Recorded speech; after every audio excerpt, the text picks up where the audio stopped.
Hello everyone, welcome back to OCD Recovery's YouTube channel. Today I want to talk about, I'm going to go a little bit off topic here. I kind of have a video, I'm just going to just talk. I have nothing really planned. I want to talk about my perspective shifts. I want to talk about some of the realizations I had over the last weekend. The last weekend was more than likely the biggest perspective shift I've ever had on my 2-year recovery journey, getting close to my 2-year recovery journey. But before I go any further, please subscribe, like the video, comment down below. Let me know about some of your perspective shifts you've had. Let me know about some of the things you've realized along the way. And let's dive into my experience back at Ultra Music Festival. So one of the things I do, I have my wristband on. Ultra Music Festival is an electronic music festival. It's a little bit different than the Coachella or some of the other big ones where there might be rappers there or other artists. This is primarily an electronic music festival. I listen to techno only.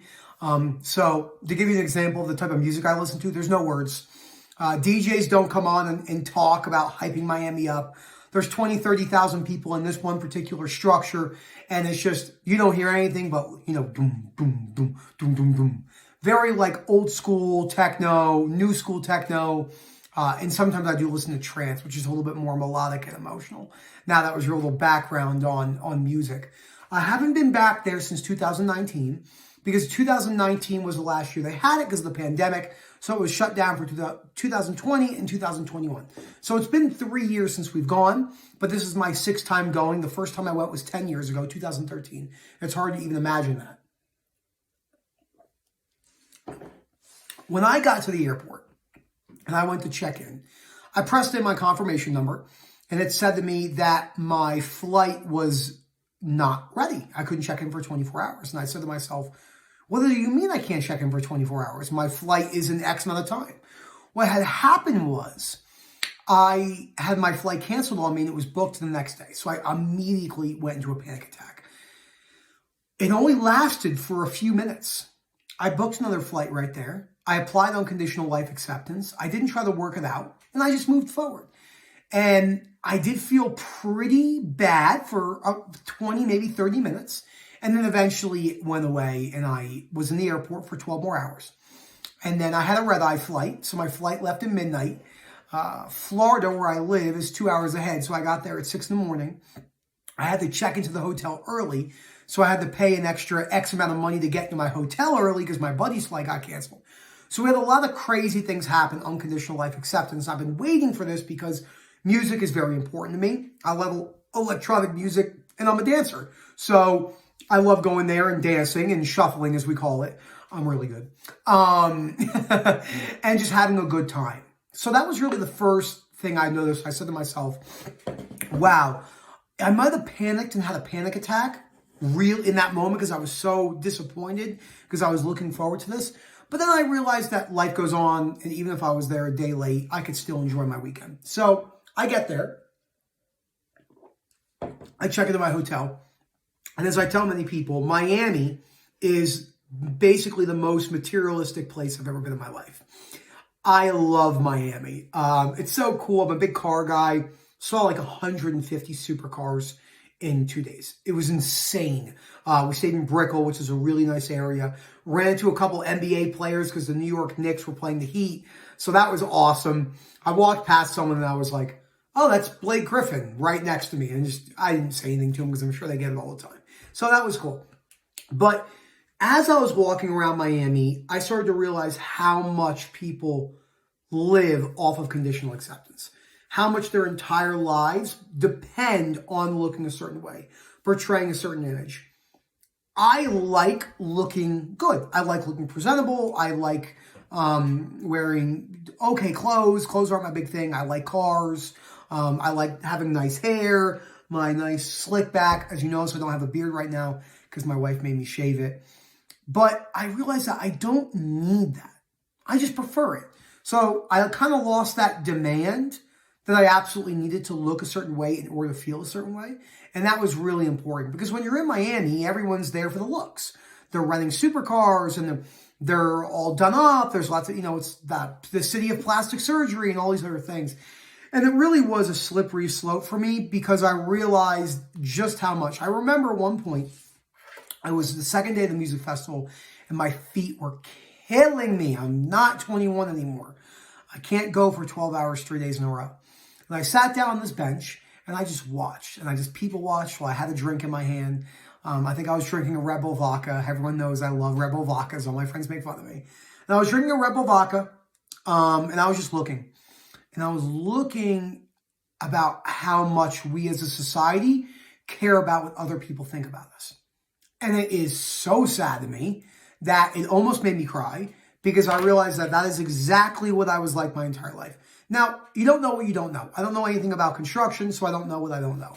There's probably things in construction that construction people would be like, you don't know that? Well, no, because I don't know.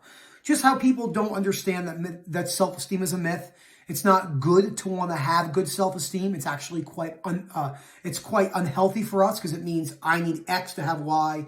I need to look a certain way. I got to have ripped muscles. I got to have big delts. I got to have big biceps. And you can want all those things. I love working out and I love going to the gym, but I don't need those things anymore.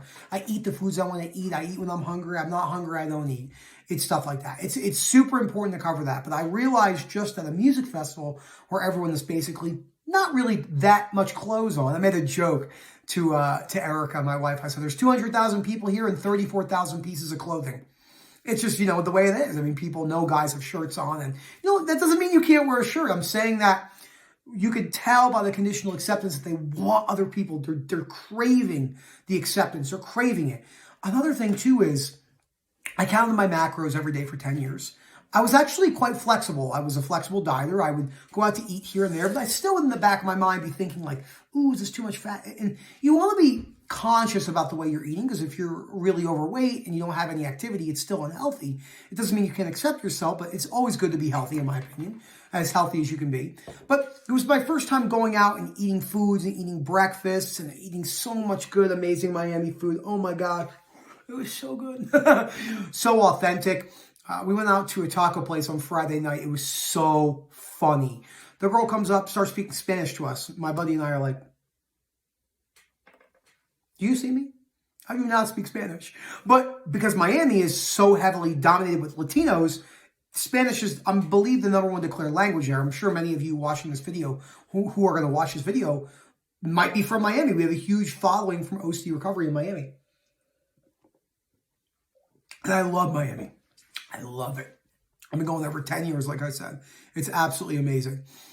But I realized that I can eat these foods and truly enjoy them for what they were. I wasn't thinking about like, oh, does this have too much fat or does this have too many carbs? It doesn't mean, again, I'm not conscious about what I put in my body, but I could still enjoy it without being overly concerned, because everything before was overly concerned. I could go there and dance and shuffle and not be like, oh my gosh, I'm doing so much cardio. I'm going to lose all this progress in the gym and all this stuff. And just looking at people in the way that they're getting out of their cars and they're trying to look so cool. And it is so incredibly sad, because that is not, in my opinion, what a true content and peaceful life is. Again, you can have the Richard Mille watch. You could have the McLaren, the Bentley, the Ferrari. You could have the condo on the beach. You could have all those things. But it's the reason why you're getting them that creates an unhealthy emotional outcome. Conditional acceptance, I always use this metaphor, is like the arcade game when you're at the boardwalk and you hit the hammer down and hit the bell, it goes to the top, ring the bell and comes back down. You constantly are trying to hit that bell. You're constantly looking for that next boost of, are they looking at me? Are they checking me out? And you don't need any of that. So I want to talk about that experience. I cannot believe I've made this much progress in 3 years. I still have symptoms that linger, but I'm completely recovered from sensory motor.